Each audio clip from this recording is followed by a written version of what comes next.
apakah Muhammad atau Rasul Paulus? Karena ini keributan antara Muslim dan Kristen. Nah, saya harus membicarakan antara Paulus dan Muhammad ini. Mari kita buktikan. Praktek hidupnya orang Kristen itu tidak sama dengan praktek hidup Yesus. Artinya apa? Tidak ada satu ajaran Yesus pun yang diamalkan orang Kristen. Assalamualaikum warahmatullahi wabarakatuh. Jumpa kembali bersama kami Tama. Sahabat, Pendeta Saifuddin Ibrahim memaparkan siapakah Nabi yang dinubuatkan oleh Yesus, atau sebutan Islam Nabiullah Isa alaihi salam. Tentu jawabannya beragam, maka kami tampilkan paparan dari Ustadz Samsul Nababan. Untuk menyanggah paparan Pendeta Saifuddin Ibrahim, maka di video ini terbongkarlah siapa sosok Paulus yang sebenarnya. Sahabat, mari kita simak video ini sampai tuntas agar dapat mengedukasi kita semua, guna menambah pengetahuan. Selamat menyaksikan. Saudara-saudara, saya mengambil judul apakah Rasul atau Napi. Napi itu narapidana dari Arab. Saya sudah berkali-kali bahkan menulis sebuah buku dalam sejarah Alkitab tidak ada Nabi dari Arab. Dia benar nggak dia seorang Nabi? Nah, siapa yang mengangkat dia Nabi? Harus jelas siapa yang mengangkatnya Nabi. Kemudian siapa yang menubuatkan dia Nabi? Nabi mana yang menubuatkannya? Jadi ada Nabi lain sebelumnya yang datang kepada kampung itu, yang datang kepada bangsa itu, bahwa ada Nabi lain yang menubuatkan dia sebagai Rasul. Jadi kalau nggak ada yang menubuatkan, maka tidak bisa dipercaya dan tidak terbukti. Saya berani bersumpah, berani bertanggung jawab bahwa tidak pernah ada seorang nabi pun dari bangsa Arab itu. Semua dari Bani Israel. Itu semua dijelaskan di sana. Nabi-nabi palsu, guru-guru palsu, penginjil, imam palsu, semuanya bohong semua itu. Yang ada adalah Yesus menubuatkan akan datang nabi palsu itu. Benar kan? Yaitu nabi yang mengaku-ngaku nabi, utusan yang tidak diutus. Nah, kalau demikian, perbandingan yang perlu saya ambil adalah perbandingan antara Nabi Arab itu dengan Paulus. Pernahkah Muhammad melihat Allahnya? 107. Pernahkah Muhammad bercakap-cakap secara langsung dengan Allah SWT-nya sebagaimana Yesus berbicara langsung dengan Paulus? Tidak pernah. Paulus berbicara langsung dengan Yesus Kristus. Anda bisa membacanya ketika Paulus bertobat, perjalanan menuju Damaskus. Paulus melihat, siapakah engkau Tuhan? Jadi ditegur oleh Tuhan Yesus Kristus, akulah yang engkau aniaya itu. Itu kata Tuhan Yesus kepada Paulus. Paulus ketemu dan bisa berbicara langsung.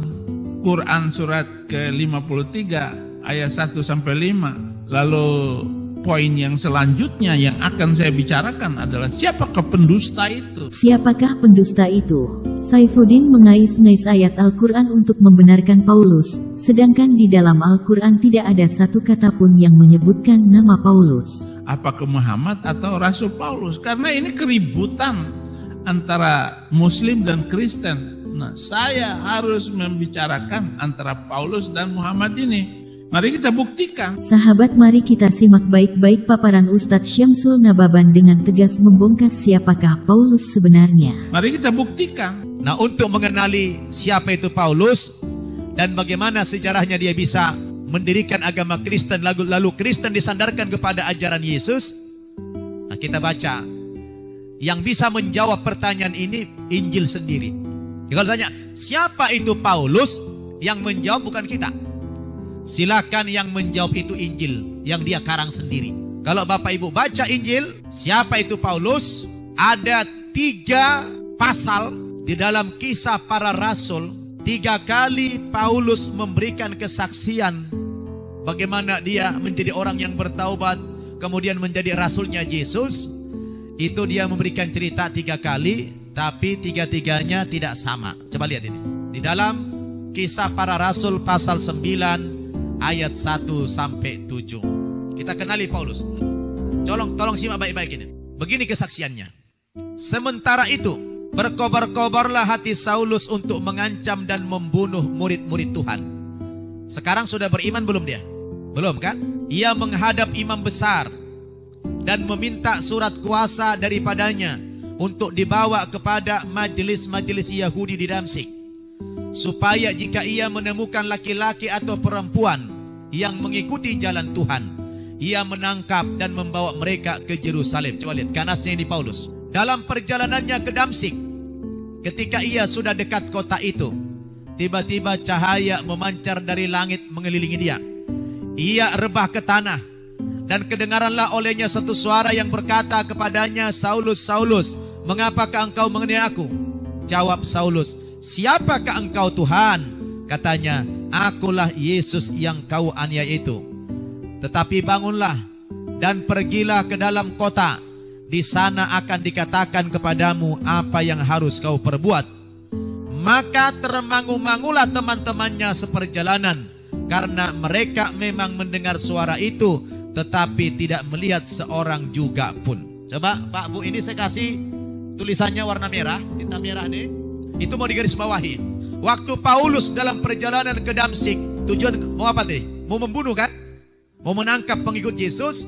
Tiba-tiba di tengah jalan, konon katanya dia mendengar suara yang berkata keras, Saulus, Saulus, dan melihat cahaya yang begitu terang sekali.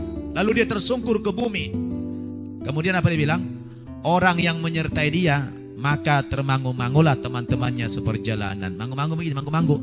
Karena mereka memang mendengar suara itu. Yang berkata, Saulus, Saulus, itu mereka dengar. Temannya mendengar, tetapi tidak melihat seorang juga pun. Coba dicatat. Mereka dengar temannya, suara tadi, tapi tidak melihat. Bandingkan dengan Kisah Para Rasul, pasal 22, ayat 6 sampai 11. Tetapi dalam perjalananku ke sana, ketika aku sudah dekat Damsyik, yaitu waktu tengah hari, tiba-tiba memancarlah cahaya yang menyilaukan dari langit mengelilingi aku. Maka rebahlah aku ke tanah. Berapa orang rebah di sini? 1 orang. Siapa? Paulus. Maka rebahlah aku ke tanah, seorang diri. Dan aku mendengar satu suara yang berkata kepadaku, Saulus, Saulus, mengapakah engkau mengenai aku? Jawabku, siapakah engkau Tuhan? Sama enggak? Katanya, akulah Yesus orang Nazaret yang kau aniaya itu. Dan mereka yang menyertai aku memang melihat cahaya itu, tetapi suara yang berkata kepadaku tidak mereka dengar. Sama enggak dengan tadi? Yang pertama apa? Mendengar, tidak melihat. Di sini, melihat, tidak mendengar suara itu. Bohong enggak? Pilihin pala enggak? Oke, tadi berapa orang yang jatuh? Hanya Paulus sendiri. Lihat dalam Kisah Para Rasul pasal 26. Dan dalam keadaan demikian, ketika aku dengan kuasa penuh dan tugas dari imam-imam kepala sedang dalam perjalanan ke Damsyik, tiba-tiba ia Raja Agripa, pada tengah hari bolong, aku melihat di tengah jalan itu cahaya yang lebih terang daripada cahaya matahari, turun dari langit meliputi aku dan teman-teman seperjalananku. Kami semua rebah ke tanah. Kalau tadi berapa? Aku rebah ke tanah, cuma sendiri. Kalau di sini, kami semua rebah ke tanah. 3 kesaksian itu, 3-tiganya tidak akurat. Pak Bu, ada di sini semua, tidak saya tambah, tidak saya kurangi, titik komanya copy paste semua itu. Inilah pendiri agama Kristen. Kira-kira bagaimana tanggapan Bapak Ibu? Kalau ada seorang pendiri agama berbohong, merekayasa sebuah cerita, ini pasti Paulus tidak mengalami ini. Dia mengarang ini. Kalau mengalami, gak mungkin pelin-pelan. Contoh begini, misalnya tadi dari katakan dari jam 1 sampai sekarang ada telepon Pak Bambang. Assalamualaikum Pak Bambang, nanti jam maghrib nelpon. Dari tadi telepon jam 1 kan gak diangkat. Tadi Pak Bambang saya telepon jam 1 sampai jam 2 misalnya. Kok gak diangkat-angkat teleponnya? Lagi kemana? Oh maaf, Pak Bambang gak perlu mikir. Kata Pak Bambang, maaf ya saudaraku, tadi dari jam 1 sampai jam 2 kebetulan kami ada pengajian di MEK dengan Ustaz Nababan. Gak mikir dia. Benar gak? Besok ada yang tanya, pertanyaan sama Pak Bambang, kemarin jam 1 sampai jam 2 kemana? Saya telepon kok gak diangkat. Tanpa mikir Pak Bambang, dia bilang, oh maaf, kemarin saya lagi ada pengajian di Mek bersama Ustaz Nababan. Sama nggak ceritanya? Sampai kapan pun sama nggak? Kenapa? Karena Pak Bambang mengalami, betul? Ini besar kemungkinan nggak mengalami nih. Ini nggak mengalami, dia rekayasa sebuah cerita, sehingga ketika dia testimoni di mana-mana, di lain tempat, nggak sama kesaksiannya. Kenapa? Karena tidak pernah mengalami dan ini penuh dengan rekayasa. Oh, saya kalau dialog sama orang Kristen dibacakan begini, kok begini ya, kok begitu ya katanya. Pada bingung semua. Tanyakan siapa itu Paulus. Lalu dia dirikan agama Kristen untuk mendapatkan legitimasi. Karena tadinya dia memusuhi Yesus dan memusuhi umatnya untuk mencari pengikut dan mendapatkan legitimasi, dia sandarkanlah agama Kristen yang dia karang ini kepada Yesus.